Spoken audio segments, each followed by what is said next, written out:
Look at partial fraction decomposition. So partial fraction decomposition is basically, I want to break apart this fraction into the addition of multiple fractions. And so what we're going to do is we're going to learn what I call the cover-up method. So I'm going to take this problem, and I need to factor the denominator if it's not factored for me already. So we have x minus 5 times x plus 4.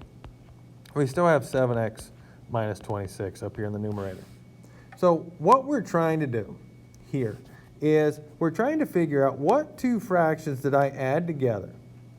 Call it a over x minus 5 plus b over x plus 4.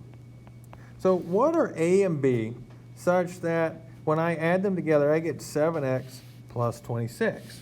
Well, through the process of adding fractions and I happen to get common denominators, what happens is we have 7x minus 26 over x minus 5 times x plus 4. And I only show this step in this first problem, and the other problems after this I skip it.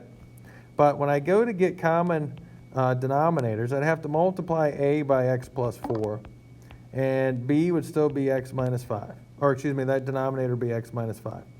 And then I go to my second fraction, where I'd have b times, it'd have to get multiplied by x minus 5, and its denominator would be x plus 4. And so from here, just like if we were solving an equation, I would work only with the numerators.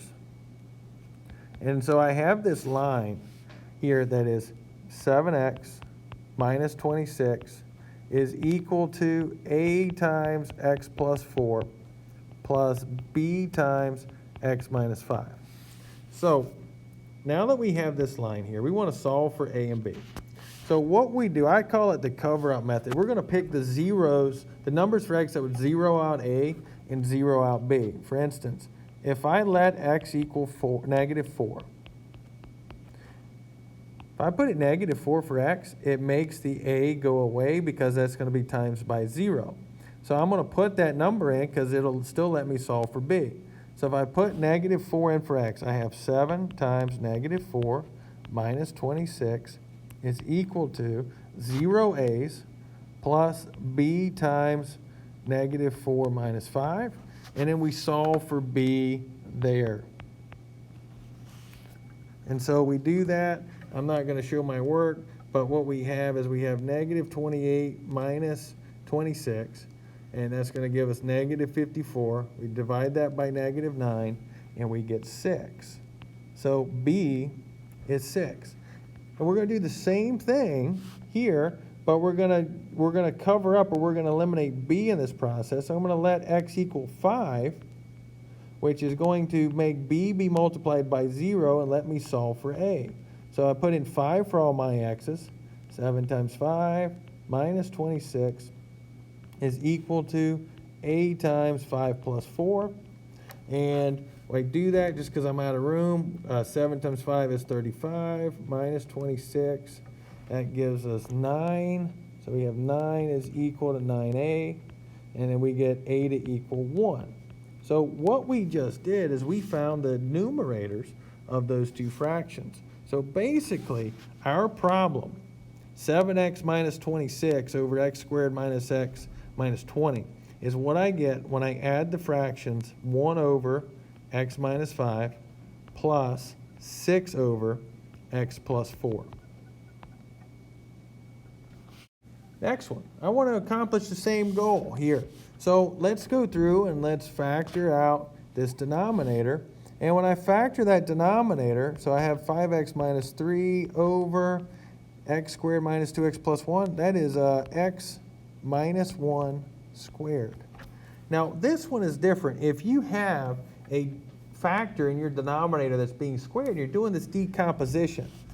What we want to know, what were the fractions that I added together where I had one fraction that had a denominator x minus 1, and I had another fraction that had a denominator of x minus 1 squared. So if you have a factor that is being squared, you have to account for its linear factor and the squared factor. And so now we go through the process like what we did in the previous problem, where we're going to take our equation and we're going to go through the process of combining like terms, or excuse me, getting common denominators. So we have 5x minus 3 over x minus 1 squared is equal to, I'd have to multiply that a fraction by another x minus 1 to create that x minus 1 squared. And my b fraction already has that denominator, so it stays b over x minus 1 squared. Now that all the denominators are the same, we're going to write an expression that only works with the numerators and the operations. So what we have is we have 5x minus 3 is equal to a times x minus 1 plus b. Now I can start the cover-up method here. And so if I'm going to let x equal 1, and I'm going to solve for b. Because if I put in 1 for x, it's going to multiply a by 0, and it's just going to leave me with b. So I put 1 in for x. I get 5 times 1 minus 3 is equal to 0 plus b. And so I get b to equal 2. And so I have what b is. Now, the issue that we have is there's no x attached to b for me to cover up and make it go away. So what I do for this one is I got to get a little creative. I pick any other x value. So pick any x value that you want. I'm going to pick let x equal 0. Because I can't make the b be canceled out, so I'm just going to work around it. If I put in 0 for x, I have 5 times 0 minus 3 equals a times 0 minus 1. And here's a part that a lot of people forget, is that we have plus b. Well, we just found b, and b was 2. So I'm going to substitute in what I know b is, and then I'm going to work, and I'm going to solve for a from here. And so we have negative 5 is equal to negative a, and so I get a to equal 5. So we have our numerators for those two fractions. So I had to have a over x minus 1, so 5 over x minus 1 plus 2 over x minus 1 squared will make that original problem that we had. Okay, let's look at this next one here. So this one is even bigger. I have 3 values of x that make the denominator 0, which means I want to try to break this thing up into 3 fractions. So I would have a over x plus b over x plus 4 plus some c over x plus 3. And our process for all of this kind of stays the same. So what I would have is I would go through the process of getting common denominators. Now, if I went through the process of getting common denominators, I'd have 10x squared plus 58x plus 96 over that product of the 3 factors equals, I'd have a would have to get multiplied by the parts of the factors that it doesn't have, which would be x plus 4 and x plus 3. And it would have all 3 factors in the bottom. And then I would do the same thing for b. So b would need to get multiplied by x and x plus 3 to have that denominator of those 3 factors of x and x plus 4 and x plus 3. And c would need to get multiplied by x and x plus 4 to have all 3 of those.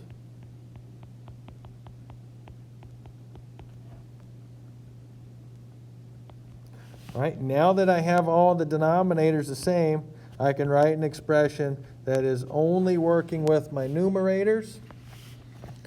All right, and so this problem is getting kind of long, but what I would have is I would have 10x squared plus 58x plus 96 is equal to a times x plus 4 times x plus 3 plus b times x plus 3 plus c times x plus 4. And now we do our cover-up method. So I'm going to I see that two things over here on the right-hand side. If I let x equal to 0, those will become 0. So I'm going to let x equal 0 and solve for what's left. So we'd have, if we did that, we would have 96 equals a times 12, and then plus 0 plus 0. And so that gives me a to equal 8. All right, so I got a. Now I'm going to pick another 0. So let's let x equal -4, because that's going to zero out this first factor and that last factor and let me solve for b. So I put -4 in. So I'd have 10 times -4 squared plus 58 times -4 plus 96 is equal to, I'd have 0 for the a part. We'd have b times -4 times -4 plus 3. And then I have 0 for the c part. And so our left-hand side, we'd have 10 times 16 plus 58 times -4 plus 96. That gives us 24 is equal to, and we'd have b times -4 times -1, so 4, and we'd have b is equal to 6. All right, so I got A, I got B, we got one number left to find, that's going to be C. So we continue our cover-up method. To find C, we need to eliminate all of the parts that have the factor x plus 3. So we're going to let x equal -3. And we go put in -3 for all of our x's.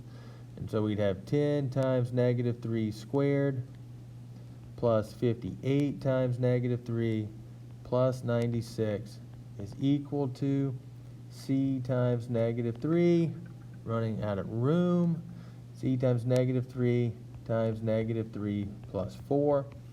And that's going to give us, let's see, we'd have 90 plus 58 times -3 plus 96. We got 12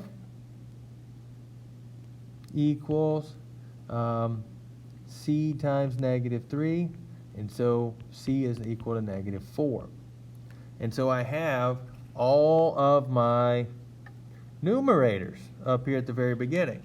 And so what we have is we have created the decomposition where that problem is what I get when I add 8 over x plus 6 over x plus 4 minus 4 over x plus 3.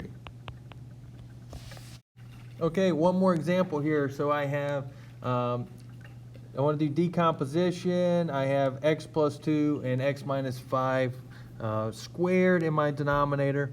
And so I'm going to start trying to break this apart. And what I would do is I'd have a over x plus 2. And because I have x minus 5 squared, there'd be a second fraction where I have b over x minus 5, just a linear part. And then a third fraction where I'd have c over and then x minus 5 squared. I have to do that anytime I have something being squared. So I'm trying to figure out what those numerators are. And if we went through the process of getting common denominators, okay, we'd have my original problem,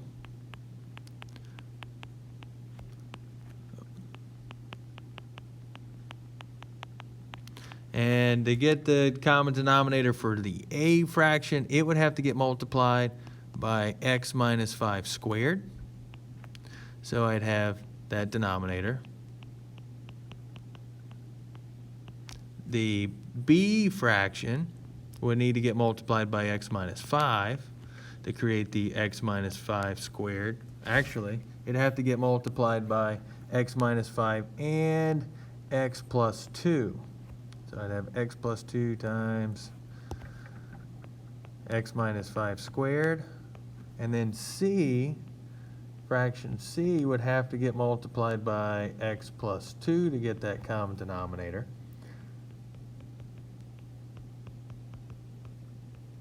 So now that I've done my adjustments, I work here with the numerators.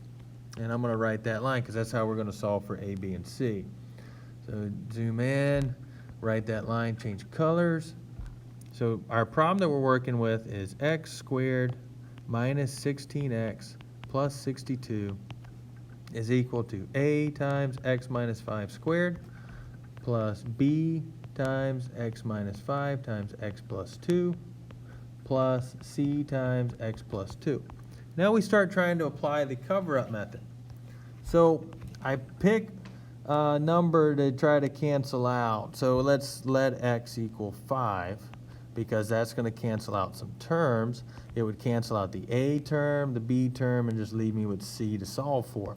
So I go put 5 in for all my x's that have 5 squared minus 16 times 5 plus 62 is equal to 0 plus 0, and then I'd have c times 5 plus 2.